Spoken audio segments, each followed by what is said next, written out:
Hi everyone. A quick update before we get into this supplemental episode. So basically, February was a completely lost month as our household was besieged by whatever flu bug has been going around this year. Between me, my wife, and our kid, we had 5 fevers in February. For half the month, I was too sick to even edit pre-recorded material. And after the fevers, we had the oh-so-fun recovery from bronchitis that just never seemed to end. In fact, it's only been in the past week that my voice has recovered enough for me to even think about recording anything. So it was a good thing that I was able to pre-record a couple extra episodes back in January, because that has been what you've been listening to during the past month. This episode is also pre-recorded. I am hoping to get back to recording by next weekend, but we'll see. In the meantime, enjoy this supplemental episode, and I hope to get back into my routine real soon. Thanks as always for tuning in.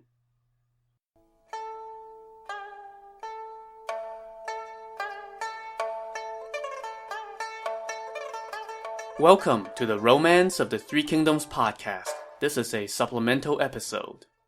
In this episode, I'm going to talk a little bit about the imperial hereditary seal. In the Romance of the Three Kingdoms, the seal initially belonged to the Han Emperor, but disappeared amid the chaos of the purging of the palace eunuchs.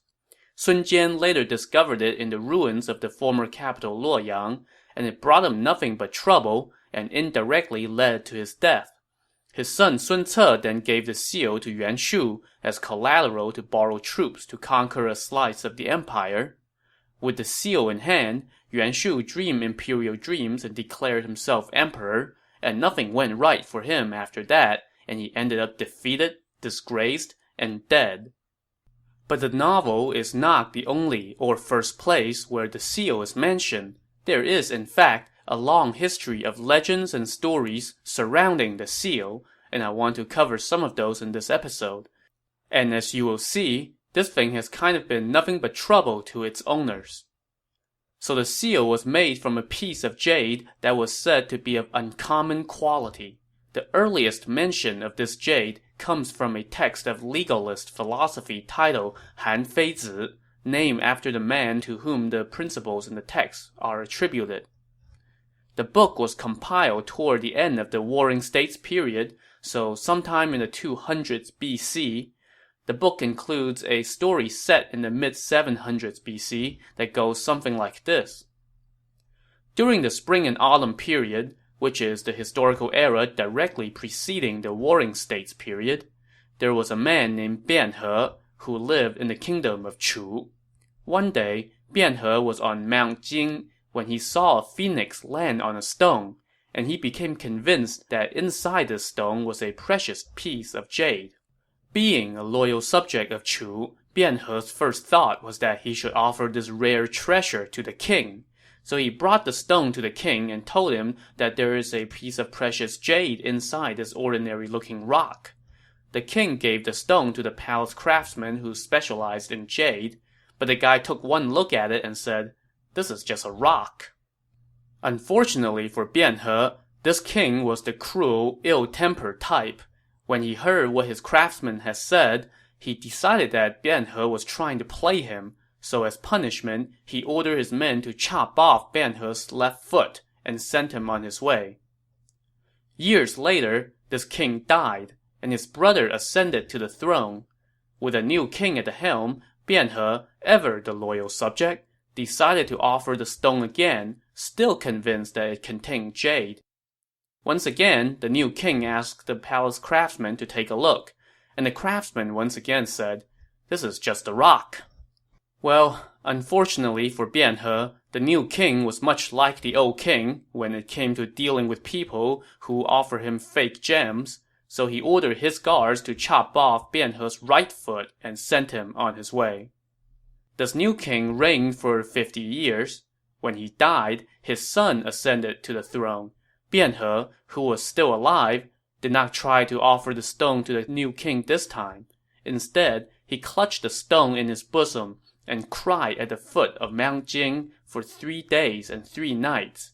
He cried so hard that his tears ran dry and blood was flowing from his eyes. When the new king heard this, he sent someone to ask Bianhe what's up. Bianhe replied, "I am not crying about having my feet cut off. I am crying because this precious jade has been mistaken for a mere rock, while a loyal man has been deemed a liar." When the messenger relayed this back to the king, he decided, hey, what the heck? Let's cut open this rock and see if there's really jade inside. So they cut the stone open, and sure enough, inside was a piece of jade of unrivaled beauty. The jade was made into a renowned piece called the He Shi Bi, or the He clan jade. So after many decades, Bianhe was finally vindicated. This story has typically been cited when someone is bemoaning a situation where leaders fail to recognize the skills of talented men. So that's the first mention of the jade that eventually became the imperial hereditary seal, but it's hardly the last. The next well-known story in the history of this object is set in the year 283 BC, in the later stages of the Warring States period. At this time, the jade was in the possession of the ruler of a small kingdom called Zhao.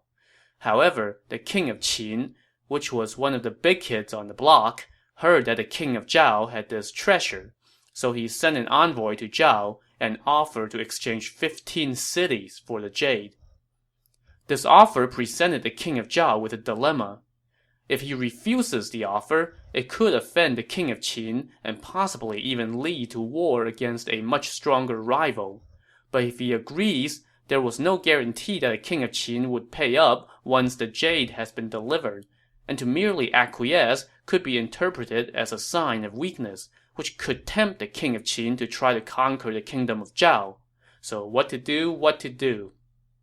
Well, after much deliberation with his advisors, someone suggested that the king should consult a wise man named Lin Xiangru. So he did, and this is what Lin Xiangru told the king.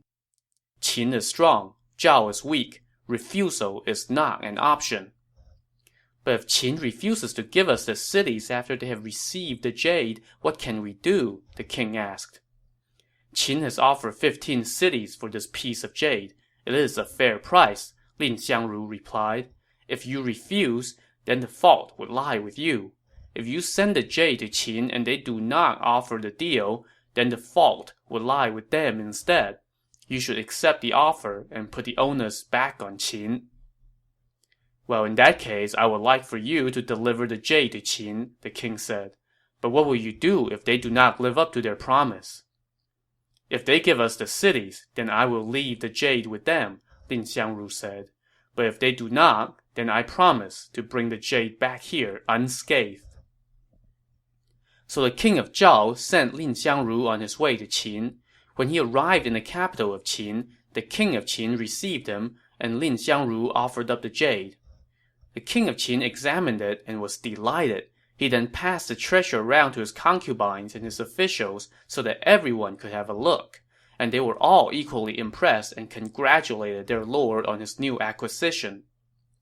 While all this was going on, Lin Xiangru was standing around twiddling his thumbs and waiting for the king of Qin to mention the 15 cities that he had offered. But the king never did, and it became obvious that the king had no intention of giving up the cities now that he already has the object of his desire in hand. At this point, Lin Xiangru said to the king, "Even though this piece of jade is extremely valuable, it does have a tiny blemish. It is hard to spot. Allow me to point it out to you, my lord." Well, the king of Qin fell for this oh-so-obvious trick, and he told his attendants to give the jade back to Lin Xiangru. As soon as he had the jade in his hands, Lin Xiangru took a few steps back and leaned up against one of the pillars in the palace. He then glared at the king and said angrily, "My lord, you sent a messenger to our kingdom and promised to exchange 15 cities for this jade. In good faith, the king of Zhao has sent me here to deliver it. However, you have no intention of honoring that agreement. Right now, the jade is in my hands. If you try to take it from me, I would rather smash my head and the jade against this pillar than to relinquish it." Lin Xiangru then held up the jade and looked like he was really about to make good on his threat. Not willing to call this bluff, the king of Qin immediately apologized and said, "There's been a misunderstanding. Of course I intend to honor the agreement." He then ordered his officials to bring out a map of his kingdom and pointed out the 15 cities that he was going to give up. But Lin Xiangru was not about to fall for this again, so he stalled for time. Before the jade left the kingdom of Zhao, the king of Zhao fasted for 5 days and performed a formal parting ceremony. He said to the king of Qin, "My lord, if you are truly sincere about wanting to exchange the cities for the jade, then you should also fast for 5 days and perform a receiving ceremony. Only then will I present the jade to you." Well, the king of Qin figured that Lin Xiangru was not going anywhere, so fine, I'll go through with the formalities. In the meantime, he lodged Lin Xiangru in guest quarters. Well, won't you know it? As soon as Lin Xiangru arrived at the guest house, he ordered a member of his traveling party to disguise himself as a merchant and smuggle the jade back to Zhao. 5 days later, the king of Qin assembled his officials and all the foreign dignitaries who were in the capital and performed the receiving ceremony. He summoned Lin Xiangru, who approached deliberately and bowed. "I have fasted for 5 days. You can now present the jade," the king said. Jade? What jade?" "None of the last 20 or so rulers of Qin have been trustworthy," Lin Xiangru said. "I was afraid of being deceived again and losing the jade, so I have already sent it back to Zhao. My lord, you may punish me for my offense." The king of Qin, who was probably already grumpy on account of his low blood glucose level after 5 days of fasting, became irate. "Who's the deceiver here, you or me?" he screamed. But Lin Xiangru remained calm. "My lord, please calm down and let me finish," he said. "Everyone knows that Qin is strong and Zhao is weak. According to the ways of the world, it has always been the strong bullying the weak, rather than the weak oppressing the strong. If you really want that piece of jade, then please hand over those 15 cities first, and then send an envoy with me back to Zhao. Once Zhao has taken over the cities, we would not dare to withhold the jade." Seeing how perfectly reasonable all this sounded, the king of Qin really had no excuse to stay mad or to punish Lin Xiangru in front of all the foreign dignitaries. Besides, even if he executed Lin Xiangru, it was not going to get the jade back, so he swallowed hard and said, "It's just a piece of jade after all. There is no need to damage the peace between our kingdoms over this." So in the end, the king allowed Lin Xiangru to return to Zhao, and he never mentioned wanting to exchange cities for the jade again. Now in reality, the king of Qin never actually wanted the jade in the first place. He merely issued the offer as a test to see how strong the kingdom of Zhao was and whether it had men who had the talent to solve this dilemma. As Lin Xiangru clearly demonstrated to the king of Qin, Zhao indeed had such men, and Zhao was able to get out of this without making an open enemy of the Qin and without appearing weak. After this episode, the rest of the jade's history unfolded pretty much the way it was told in the Romance of the Three Kingdoms. It fell into the hands of Qin Shi Huangdi, the first emperor of China, who hailed from the kingdom of Qin and conquered the other kingdoms of the Warring States period. He had the jade made into a seal. He later had to chuck the seal into a lake to calm the waters that were about to capsize his ship, and 8 years after that, the seal was returned to him, and it remained with the house of Qin until their dynasty fell apart. Eventually, the seal fell into the possession of the house of Han. After being passed around like a hot potato in the chaotic years that we have covered in the first part of the novel, it ended up in the possession of the Han court once again, which by this time actually meant it ended up in the hands of Cao Cao. From that point on, it supposedly remained with the ruling house of the empire for some 700 years, until it vanished from the historical records in the chaos that followed the end of the Tang dynasty in the 900s. So there you have it. the probably not altogether true backstory of the more trouble than it's worth imperial hereditary seal. I hope you enjoyed this supplemental episode, and I will see you next time on the Romance of the Three Kingdoms podcast. Thanks for listening.